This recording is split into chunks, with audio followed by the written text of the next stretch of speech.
Lepasin kah? Jangan curi-curi kesempatan buat peluk-peluk aku deh. Nay langsung melepas pelukan Yoga dan menatapnya kesal. Biarpun lagi galau, please deh, Nay bukan cewek gampangan yang doyan dipeluk-peluk mantan. Maaf Nay, aku kira kamu lagi butuh tempat buat bersandar. Jadi ya aku pinjemin dada aku. Siapa tahu kamu mau nangis. Jawab Yoga salah tingkah. Enggak lah, aku enggak serapuh itu kali. Lagian buat apa juga aku nangis.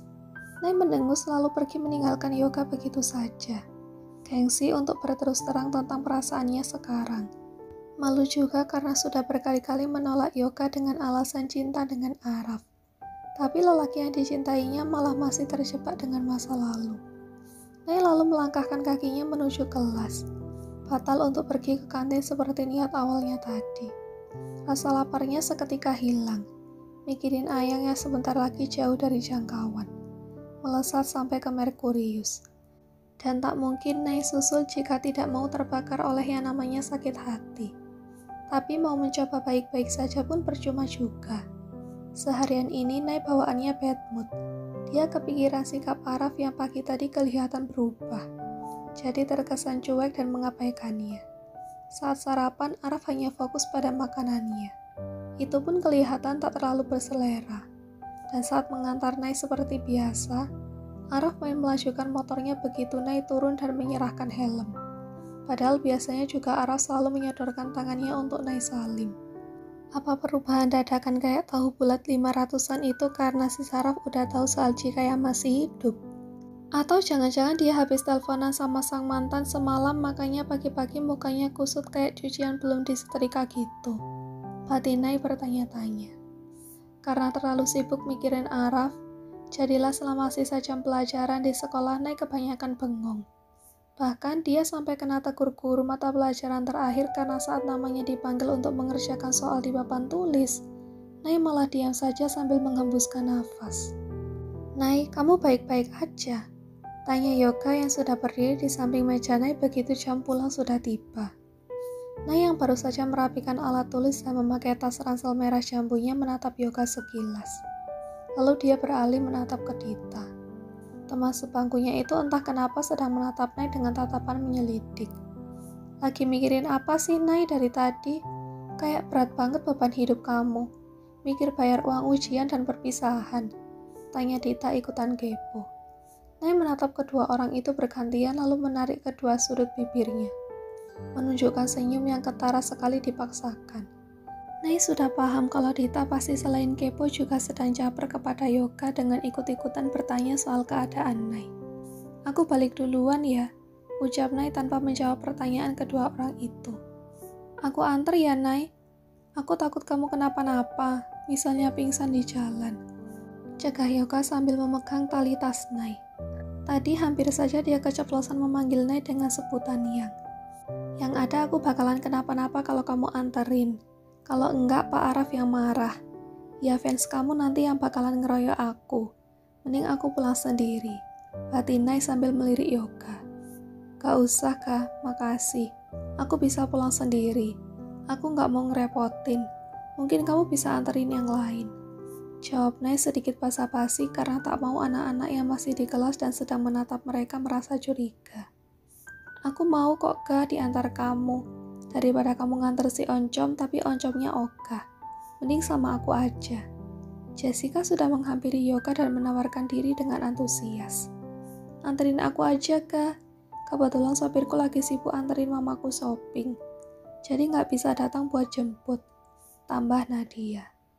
Suasana kelas yang agak riuh karena beberapa teman Nay menawarkan diri untuk diantar pulang Yoga, membuat Nay bisa bernafas lega dan segera cabut dari kelas tanpa khawatir jika Yoga akan memaksa mengantarnya pulang bersama.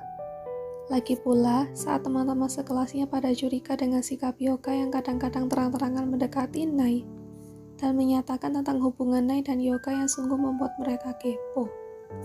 Nay langsung menjelaskan kalau mereka tak ada hubungan apa-apa. Nay juga menambahkan, kalau Yoga berusaha mendekatinya sudah pasti cuma karena lelaki itu merasa tertantang ingin menaklukkan Nay, yang tak menyapanya pada hari pertama kedatangan Yoga di sekolah ini. Tapi Nay juga sadar diri dengan tidak naksir pada Yoga karena jelas mereka beda kasta. bukan karena sok jual mahal. Yoga terlalu elit buat Nay yang bayar uang sekolah saja sulit. Dan syukurlah teman-teman perempuannya manggut-manggut saja. Percaya dengan alasan Nay yang tentu saja disampaikan saat tidak ada yoga di kelas. Ya, pokoknya selama Nay tidak naksir yoga dan merespon pendekatan yoga, mereka merasa Nay aman-aman saja. Bahkan mereka menyarankan kalau bisa Nay membantu mereka untuk bisa dekat dengan yoga. Tawaran seperti itu mana Nay setuju? Bukan karena Nay masih ada rasa kepada yoga sang mantan, tapi karena selain dia sudah janji kepada Araf, Nay juga tak mau bersinggungan dengan hal terkait yoga. Apapun.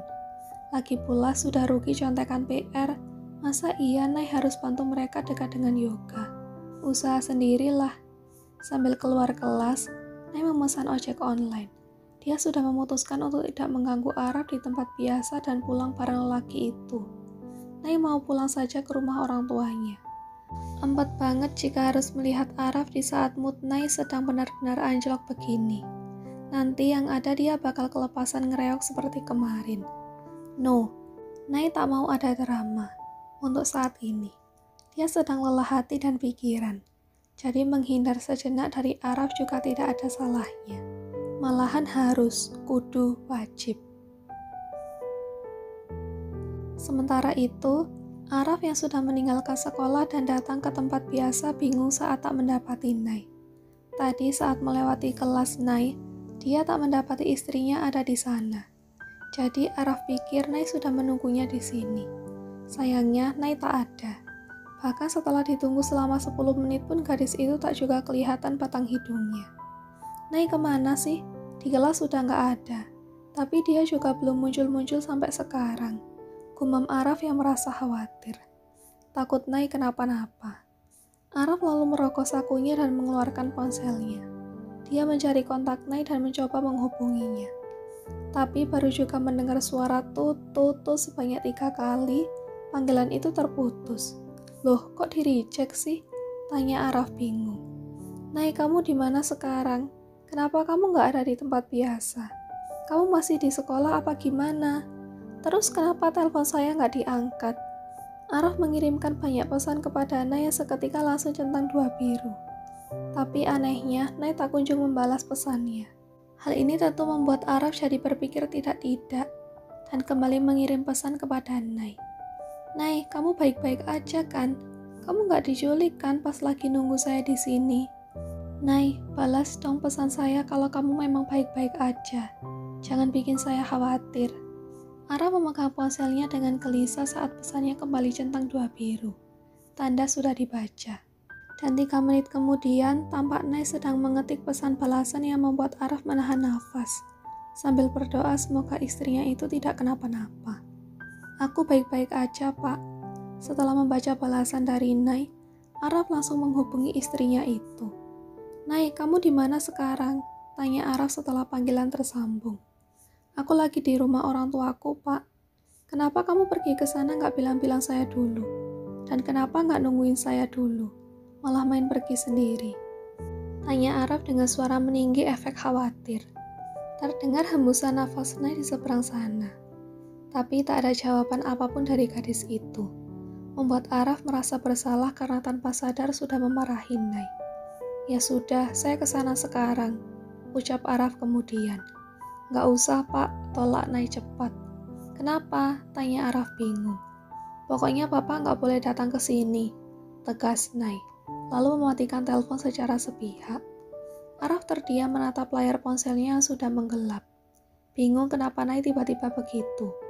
Tidak biasanya Nay pergi tanpa mengabarinya, apalagi sampai melarangnya menyusul segala. Tapi, Araf tidak ambil pusing dengan larangan Nay. Dia langsung memakai kembali helmnya dan melajukan motornya ke rumah mertuanya. Bapak ngapain kesini sih? Kan aku udah bilang jangan datang. Tanya Nay ketus saat menyambut kedatangan Araf. Bahkan gadis itu tak mempersilahkan Araf masuk lebih dulu. Mereka masih sama-sama berdiri di tengah pintu. Saya khawatir sama kamu, jawab Araf jujur. Kan aku udah bilang aku baik-baik aja. Jadi Bapak nggak perlu repot-repot datang ke sini. Ya udah, anggap aja saya ke sini karena mau ketemu ibu dan ayah. Saut Araf beralasan. Enggak, mending Bapak pulang aja deh. Aku lagi gak kepengen lihat Pak Araf. Usir Nay. Ada apa sih, Nay? Kenapa kamu seperti menghindari saya? Tanya Araf penasaran. Nay diam saja. Dia malah membuang muka. Enggan menatap suaminya itu. Nay, sebenarnya kamu kenapa? Tanya Araf sekali lagi. Nay menghela nafas panjang kemudian balik menatap Araf dengan kesal. Mending Bapak pulang deh, Pak. Aku capek mau tidur. Usir Nay lagi. Tapi Nay, aku butuh waktu sendiri. Jadi tolong Bapak pergi dari sini. Potong Nay yang tampak senewan. Araf menatap Nay lekat. Sepertinya istrinya itu tidak baik-baik saja. Mungkin Nay sedang datang bulan atau bisa jadi sedang punya masalah yang belum bisa Nay ceritakan kepadanya. Sehingga gadis itu butuh waktu sendiri. Ya sudah, saya pergi dulu kalau gitu. Kamu baik-baik ya di sini. Nanti telepon saya kalau mau pulang. Ucap Araf akhirnya. Dia memilih mengalah daripada memaksa Nay untuk mengizinkannya mampir ke rumah mertuanya itu. Jawab Nay singkat. Dan saat Araf menyodorkan tangannya, Nay malah melengos dan masuk ke dalam rumah. Meninggalkan Araf yang hanya bisa menghembuskan nafas berat sebelum pulang ke rumahnya sendiri. Sesampainya di rumah, Araf merebahkan tubuhnya di sofa. Padahal tadi di sekolah dia cuma kejatahan mengisi 2 kelas. Tapi entah kenapa tubuhnya terasa lelah sekali. Setelah melepas lelah, Araf melangkah menuju dapur dan membuka kulkas untuk mengambil sebotol air dingin. Nay, kamu mau makan siang apa hari ini? Tanya Araf yang sedetik kemudian sadar kalau dia pulang sendiri ke sini. Sedangkan Nay ada di rumah mertuanya. Araf menghela nafas lalu melangkah menuju kamarnya untuk membersihkan diri dan sholat duhur. Setelah sholat, Araf merebahkan diri di atas ranjang. Sejak semalam dia belum tidur. Mungkin karena itu dia jadi merasa lelah sekarang. Tapi sudah berusaha memejamkan mata sejak tadi. Araf masih belum juga mengantuk. Dia bahkan berkali-kali memeriksa ponselnya, mengecek apa Nay ada mengirim pesan atau meneleponnya. Sayangnya tak ada satupun notifikasi yang masuk dari nomor Nay. Nay sebenarnya kenapa sih? Tumben banget dia kalau gitu. Tanya Araf kepada diri sendiri. Karena tak kunjung mengantuk, Araf pun memutuskan untuk keluar dari kamarnya. Mungkin dia perlu mengisi perutnya dulu baru bisa mengantuk. Tapi saat menutup pintu kamarnya, mata Araf malah tertuju pada pintu kamar Nay. Lalu dia melangkah ke sana. Tok tok tok, walaupun tahu kalau penghuninya sedang tidak ada. Araf mengetuk pintu lebih dulu sebelum masuk. Ceklek. Kok Bapak main masuk-masuk aja sih? Kan aku belum jawab, Pak. Araf tersenyum saat tiba-tiba saja suara nyaring Nay menggema di telinganya. Bayangan gadis itu yang menatapnya kesal juga terlihat jelas. Udah gila lo, Raf, cibir Araf kepada diri sendiri. Setelah puas melihat-lihat kamar Nay yang dominan dengan nuansa pink, Araf keluar dari kamar itu dan melangkah turun ke lantai bawah. Tapi sampai di bawah, perasaan Araf malah makin tak karuan. Saat matanya seolah-olah menangkap bayangan Nay di setiap sudut rumah juga senyum manis gadis itu.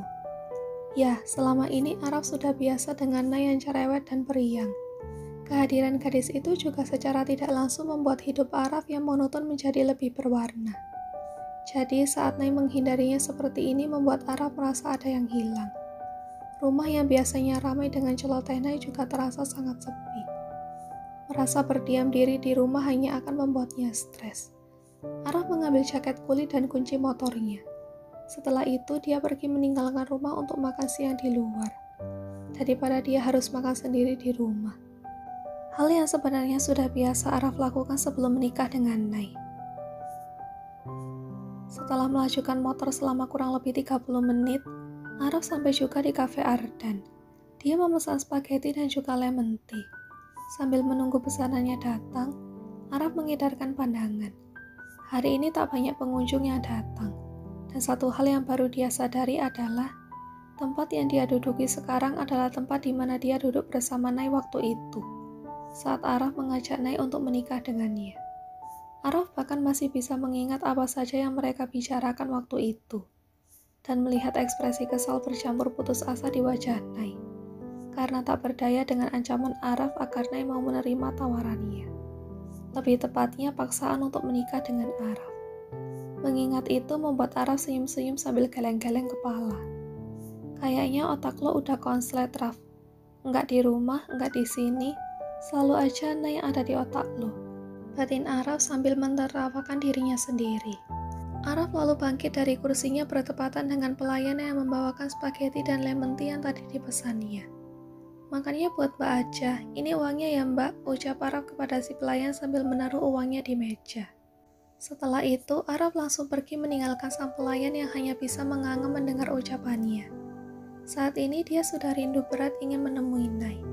Makanya dia tak mau berlama-lama menghabiskan waktunya di kafe. Araf ingin segera pergi ke rumah mertuanya dan menemui sang istri. Nak Araf, sapa Ibu Nay.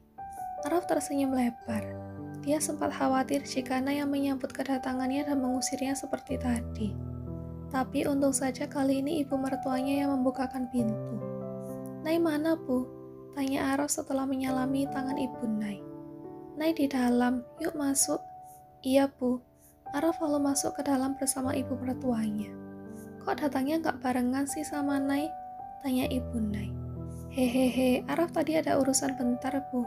Makanya Nay berangkat duluan ke sini. Katanya udah kangen banget sama ibu dan ayah. Jawab Araf berbohong. Ibu Nay menghembuskan nafas dan geleng-geleng kepala. Maafin Nay yang suka keras kepala dan semaunya sendiri ya Nak Araf. Semoga Nak Araf bisa sabar menghadapi sikap Nay yang kadang manja banget. Tapi aslinya Nay itu baik kok, anaknya penurut. Cuma sesekali memang susah dibilangin kalau udah mau sesuatu. Iya Bu, gak apa-apa kok. Araf malah senang karena Nay orangnya baik, jujur, dan periang. Rumah rame terus kalau ada Nay. Ibu Nay bernafas lega mendengar jawaban Araf yang jujur apa adanya. Padahal dia tadi sempat khawatir saat melihat Nay pulang dengan wajah ditekuk. Khawatir Nay dan Araf sedang ada masalah sehingga putrinya itu kabur ke sini. Oh iya, Nak Araf silakan duduk. Ibu mau ke belakang dulu ya, mau buat minum. Ucap Ibu Nay yang baru sadar kalau sejak tadi malah belum mengizinkan menantunya itu untuk duduk. Gak usah repot-repot Bu, Araf mau langsung ke kamarnya Nay aja. Tolak Araf halus. Oh ya sudah, kalau gitu ibu tinggal ke belakang ya. Iya Bu. Setelah ibu mertuanya itu pergi ke belakang, Araf lalu berjalan menuju kamar Nay. Dia bakal langsung menyelonong masuk tanpa mengetuk pintu dulu karena takut jika Nay akan mengusirnya. Ceklek. Araf mengedarkan pandangannya dan mengerutkan kening saat tak mendapati istrinya di sana. Mungkin lagi ke kamar mandi. Gumam Araf yang merasa bersyukur karena Nay sedang tidak ada di kamar, sehingga dia tidak kena timbuk bantal sebab masuk tanpa izin. Akhirnya Araf memutuskan untuk menunggu Nay di kasur. Dia merebahkan diri sambil menatap langit-langit. Dan tak lama kemudian pintu terbuka. Ceklek. Araf yang hendak menundukkan diri langsung mematung dan menelan ludah susah payah mendapati Nay yang masuk ke kamar hanya menggunakan handuk yang melilit tubuhnya sampai seatas lutut. Sepertinya gadis itu baru selesai mandi. Jantung Araf berdetak kencang saat matanya terus mengekori setiap gerakan Nay yang masuk ke kamar dengan santuinya dan berjalan menuju lemari untuk mengambil pakaian.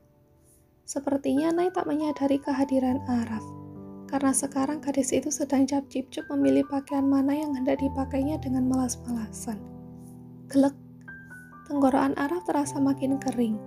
Matanya melotot dan hampir menggelinding keluar dari tempatnya. Nafasnya juga mulai tak beraturan seiring jantungnya yang jedak-jeduk tak karuan. Ketika Nay melepaskan handuk yang tadi menutup tubuhnya dan melemparkan begitu saja ke atas kasur tanpa balik badan. Nay benar-benar ceroboh. Gimana bisa dia main lepas handuk gitu aja tanpa memeriksa di kamarnya ada orang atau enggak? Batin Araf sambil mengepalkan tangannya. Araf ingin menegur gadis itu, tapi lidahnya terasa keluh. Mulutnya juga seolah terkunci rapat menyaksikan adegan live Nay yang sedang mengenakan pakaian tepat di depan matanya.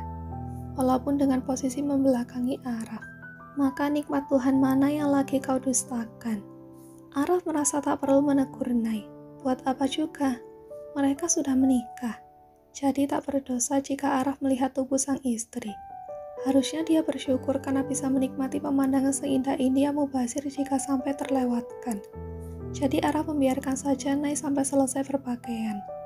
Sementara itu, Nai yang sejak tadi sibuk dengan pikirannya sendiri sampai tak menyadari kehadiran Araf untuk menyisir rambutnya setelah selesai mengenakan pakaian. Dia berjalan menuju meja rias sambil melepas kunciran rambutnya. Tapi saat matanya menatap cermin, Nai mengernyitkan kening saat melihat pantulan Araf yang sedang duduk di ranjangnya. Kok bisa ada si kodok sarap sih di kamar aku? Apa ini karena aku terlalu kangen sama dia? Padahal belum ada sehari aku gak ketemu si sarap. Batin Nai sambil memejamkan mata erat-erat dan menggeleng-gelengkan kepalanya untuk mengenyahkan Araf dari pikirannya sehingga pantulan lelaki itu bisa menghilang dari pandangannya. Tapi saat Nai membuka mata, pantulan Araf masih tidak hilang juga. Bahkan terlalu nyata karena Nai kini bisa mencium aroma parfum yang biasa dipakai suaminya itu.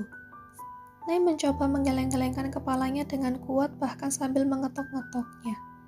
Ilang, ilang, ilang. Nai memantrai dirinya sendiri di dalam hati. Hahaha, terdengar tawa Araf yang begitu renyah di telinga Nai. Apa aku sudah gila ya? Sekarang malah suaranya juga kedengaran lagi. Ya Allah, segini kangennya aku sama si kodok sarap nyebelin. Batin Nai dengan wajah nelangsa. Dan karena bayangan Araf tak kunjung hilang dari pandangan Nai, bahkan tampak berjalan mendekat ke arahnya, Nai segera balik badan. Tak kuasa menatap penampakan Araf lebih lama karena detak jantungnya makin ambyar. Tapi saat Nai baru berbalik, tiba-tiba saja, cup, Araf tanpa apa-apa langsung melabuhkan bibirnya di bibir Nai, membuat mata Nai langsung melotot kaget. Kok bayangan bisa cium,